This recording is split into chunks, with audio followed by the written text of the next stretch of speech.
Bapak Camat Sukorejo ugi Bapak Edi Suwito Esos dalah Ki Minto Darsono kula aturi minggah ing pepanggungan nuwun sumangga.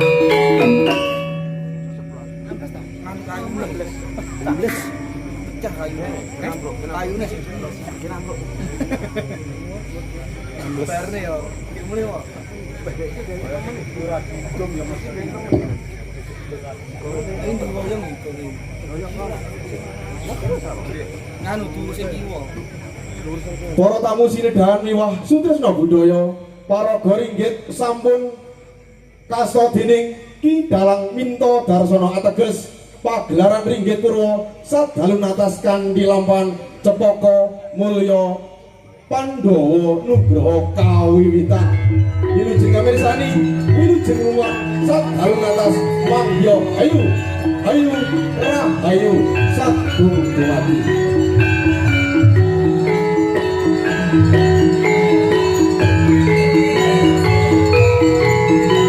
Rasana kanthi asasantri Jaya Jaya Wijayanti Desa Barorejo Andayan Bawono Jaya Salamiya. Wassalamualaikum warahmatullahi wabarakatuh.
Thank you.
dinoning pasewakan busana sutra maneka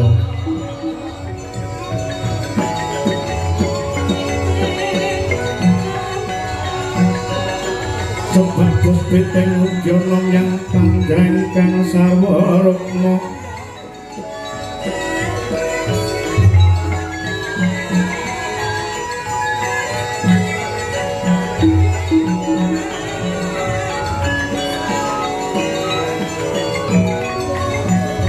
ranggeng manik narawata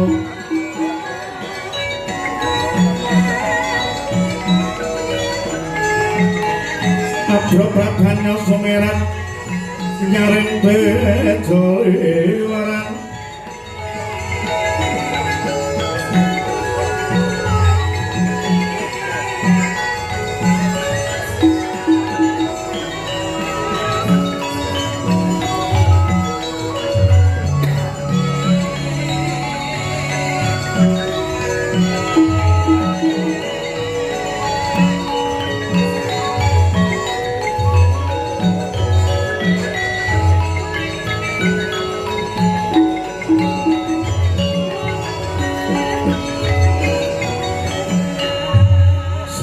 wong kang luhung getah loka tegak guling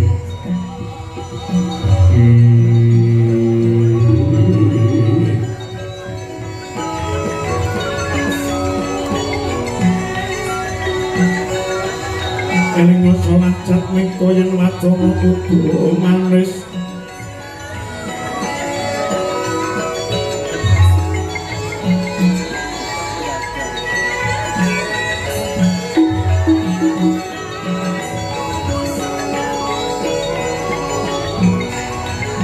murid sang seming sasama sama sananing mati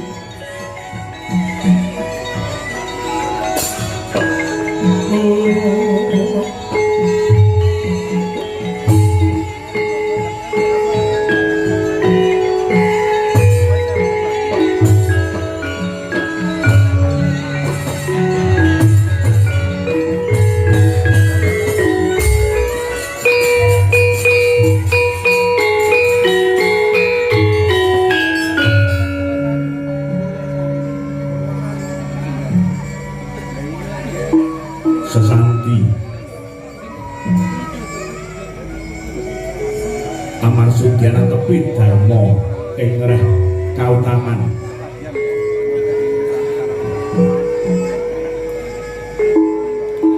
sadurunge dumadi jagat raya kang ana bumbung gumelaring alam suwing kengelangun datang konepi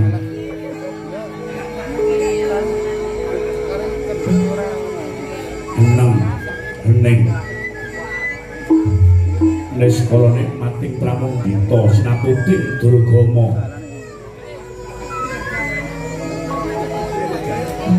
saserben kaningan tinitah purweng kayun urunan buka wiwaraning carita srungging prambita ginumbit langening budaya luhung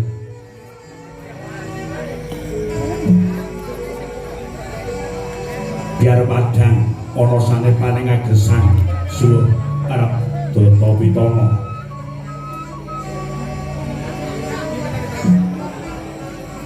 rahayu sagung dumadi rahayu sagung dawana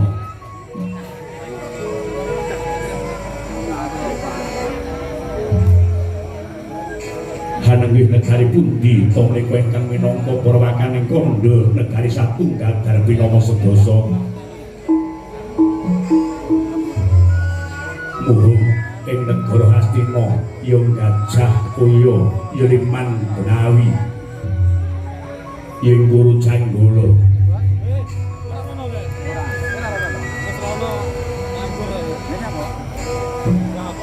pantos yen to Praja Hastina kinarya perwaning carita kawana dumadi saking kula ingkang bebanjaran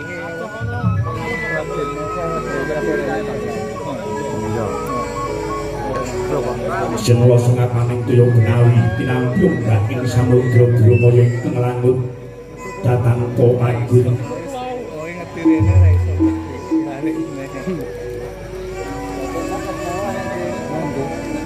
pegating paningal kapantok ruting cakrawala waneh-waneh cakriking dhisik saweneh kinebing jurang cerung sira karang kinepung susuing bek silawet yang sarang gurung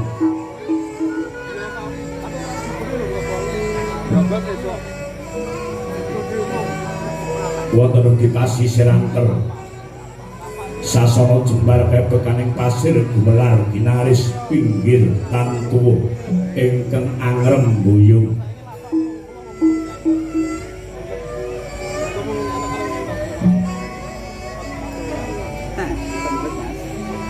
sinten to jujule ing nata ingkang mengkoni bumi Hastina Titrawasana pilaning dhewe-dhewe yen ketek pragusa buta raksasa diwa wisik pendhita peparat yen ratu nang jejuluk nenggih ingkang jejuluk Sang Maha Prabu Duryudana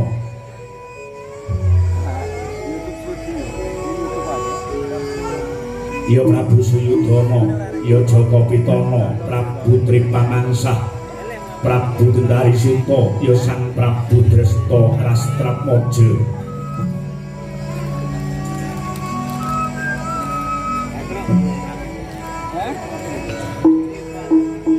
nujuri sajuga Sang Natamya Snewa keng tinggil binatura kelenggah dampar bento ingkang pinalipit ing kencana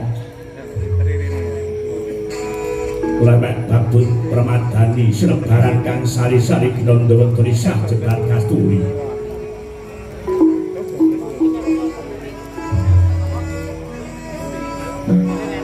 sinten to ingkang kepareng lenggah jajar kelawan Sang Nata nenggih menika to parampura Hastina Dahyawan Drona ya Resi Kundayana ya Sang Baratwaja Suta ya Sang Dwijawara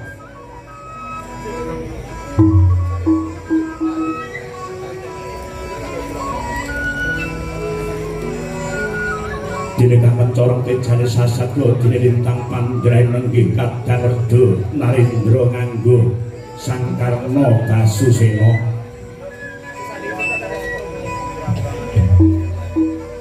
ya Sang Suryatmaja ya Sang Prita Putra ya Sang Argasuna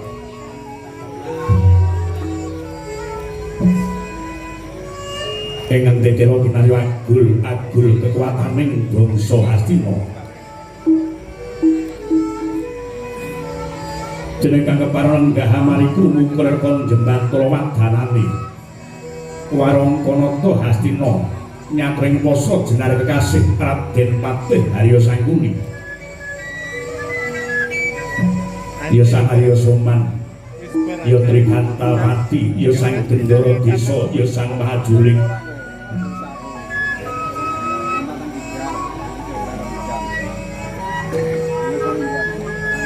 nadyan tawus karaduk yasa karandine kinara patih Hastina Titra Sang Patih lebda ulah ngamandaka mila boten manah yen to rintun dalu anggun caket lenggahe lawan Sang Duminata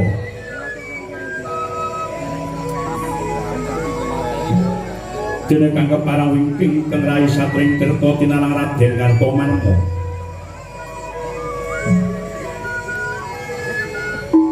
ngangklongake jonggo niringaken karna jroning cipta muhung antu-antu ijring sabda saking Sang Naramati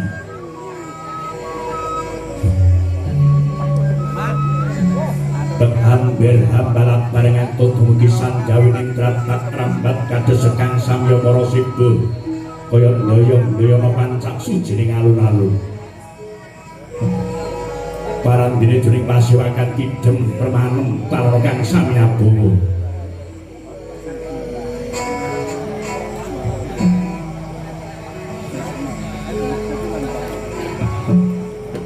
sawetawis dawuh Sanata dereng kawiyos pangandikane teka kaya mangkono panglocitaning Wardaya ingkang dereng kawiyos sing lisan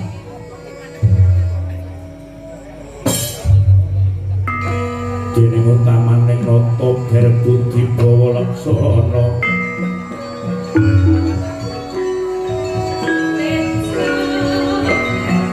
lire berbudi mangkono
karya khas carayeng sabumi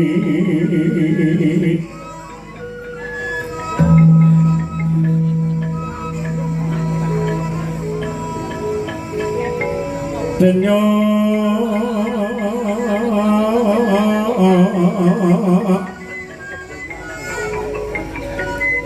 pepanggihan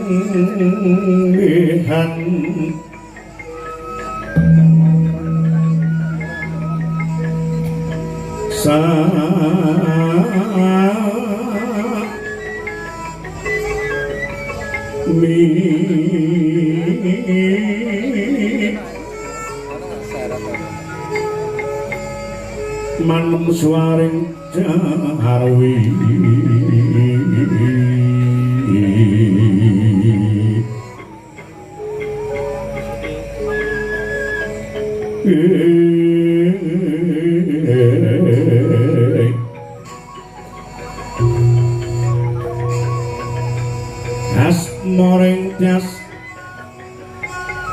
asmoreng tias tatyo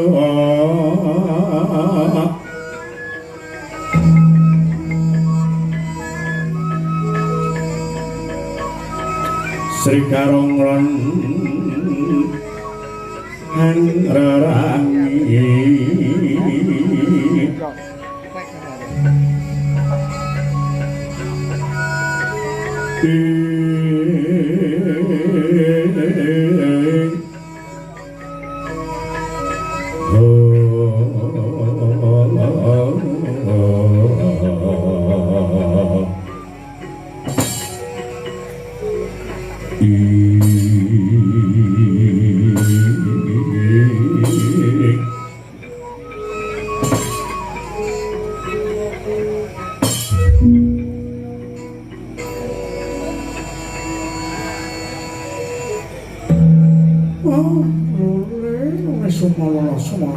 kegudut monyor-monyor Allah cuk grek sing puni iya ana dawuh mapa Kakang Rubayadana apa kaya ngene iki rekasane dadi kawula cilik apa kaya ngene iki rekasane dadi wong cilik bener dinawe salah saya sing pundi maratuba pirang-pirang pasewanan anak Prabu Duryudana mung kendelan wae wis ora metu sapa kang rawuh ana ing pasewakan Negara Ngastina nganti kebatasen nggone padha sapejagong ana pasewakan kang kaya mengkene iki sengkuni kedadiane Pasamuwan Agung Negara Ngastina ki digawa menyang endi monggo sak ngertiku uga dawing para luhur Narendra yen nedeng sewaka kuwi bisa gawe katentreman ora gawe tintrem kang kaya mengkene iki sing ngene. Mengko dhisik Kakang Drona, ya sing kuwi kok piye? Umpamane Kakang Drona paring dawuh kang kaya mengkono kuwi apa wis mbok nawar?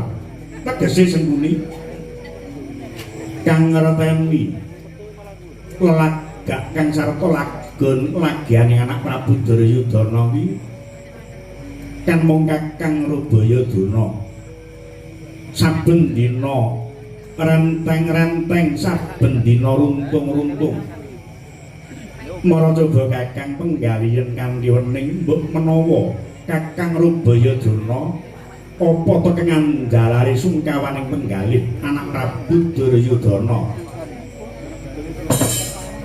Senguni aku kelingan. Udakara seminggu kepungkur anak Prabu Duryudana kan tedak marang Sukalima. Tedak marang Sukalima. Paring dawuh. Prapun jenengane iki menggalih jangkaning jagat kang aran Prang Donya kaping 4 Bratayuda Jaya Binangun. Saya limiran pekabaran Pandhawa saben wektu mbiwada utawa misuda marang para putra-putra dianggep nyusun kekuatan kanggo ngadepi jangkaning jagat Bratayuda Jaya Binangun. Lah pungkasane sing pundi? Paring dawuh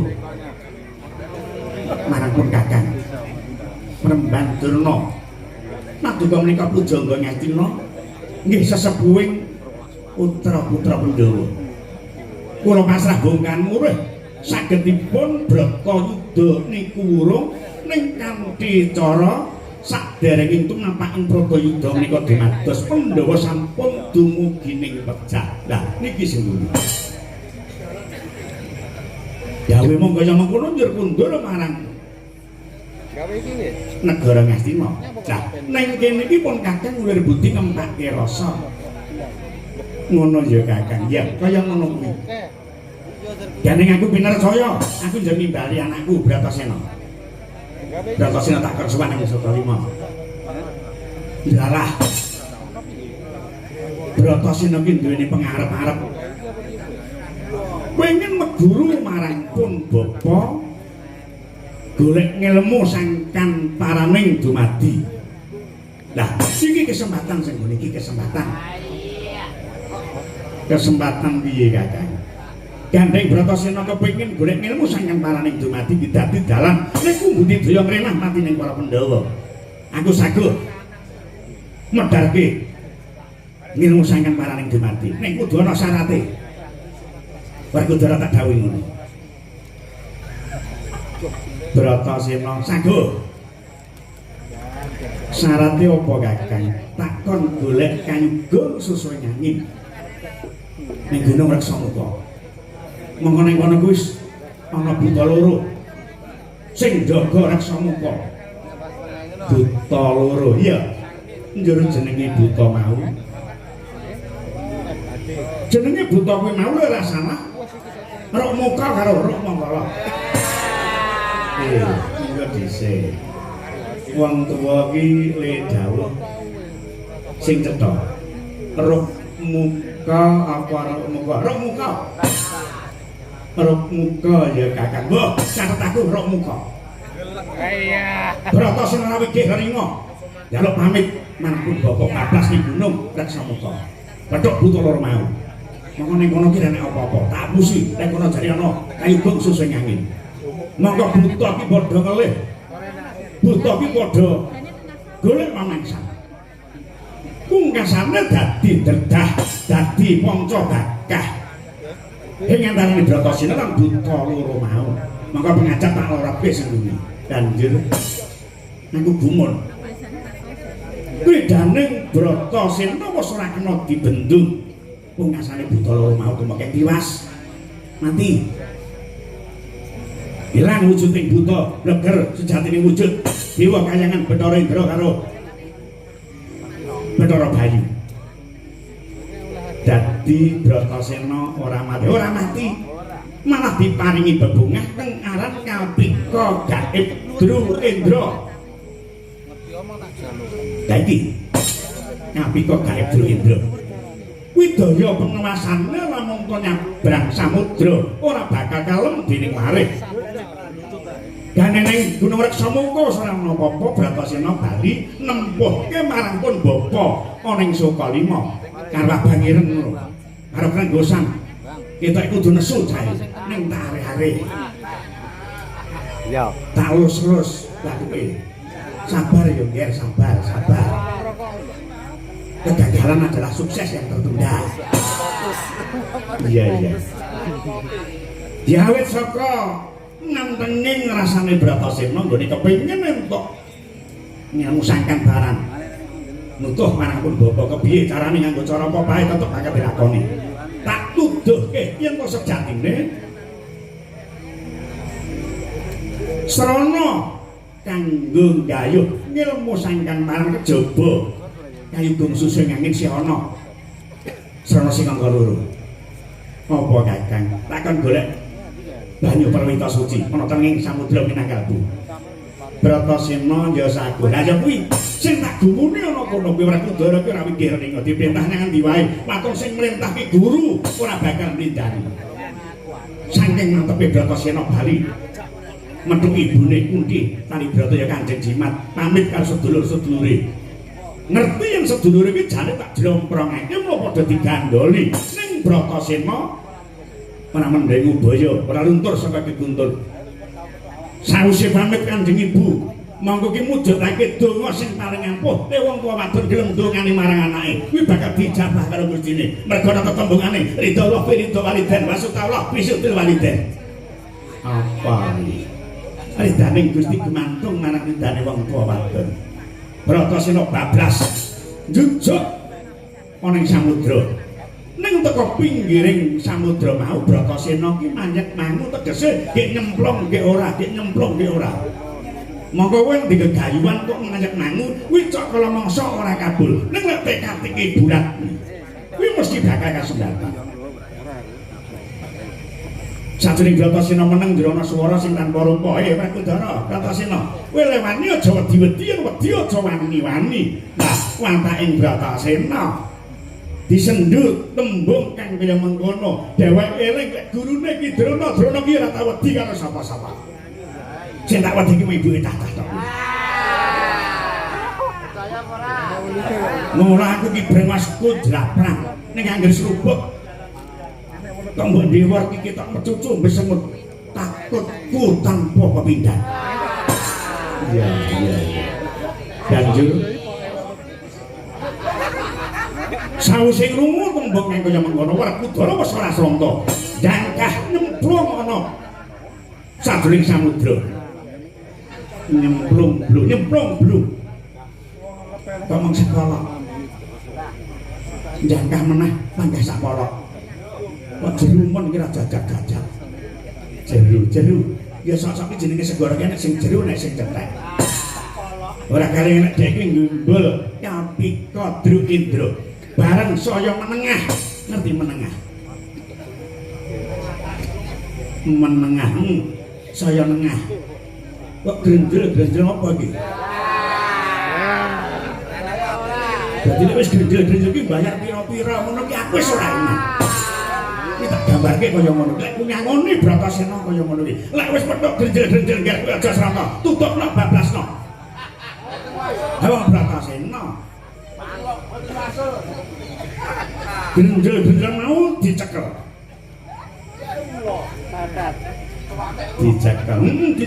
nah kok saya gede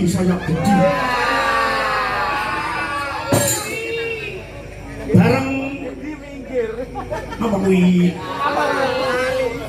ngerti yang tersing digegem ki wujuding ula aran ula Nemburnaya dadi dredah perang antaraning ula Nemburnaya kelawan Bratasena ginubet ing ula ginulung ing alun nganti kentekan daya pengarimbawa nganti ra duwe krekat lan duwe daya ra duwe semangat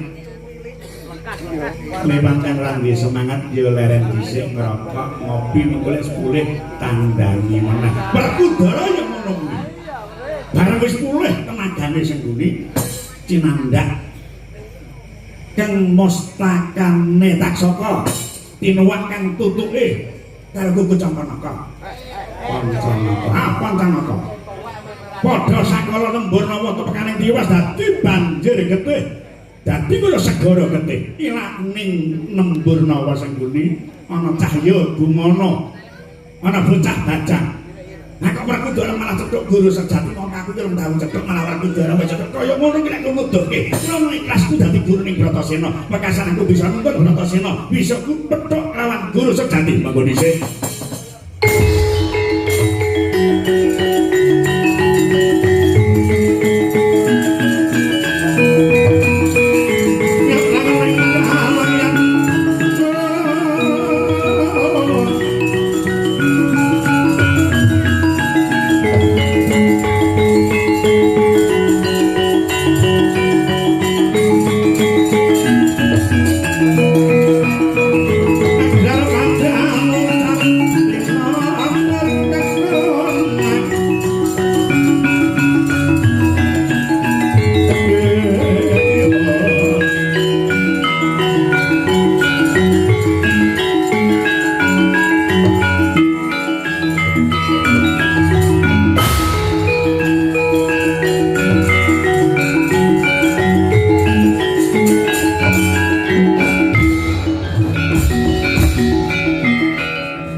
Maha Prabu Duryudana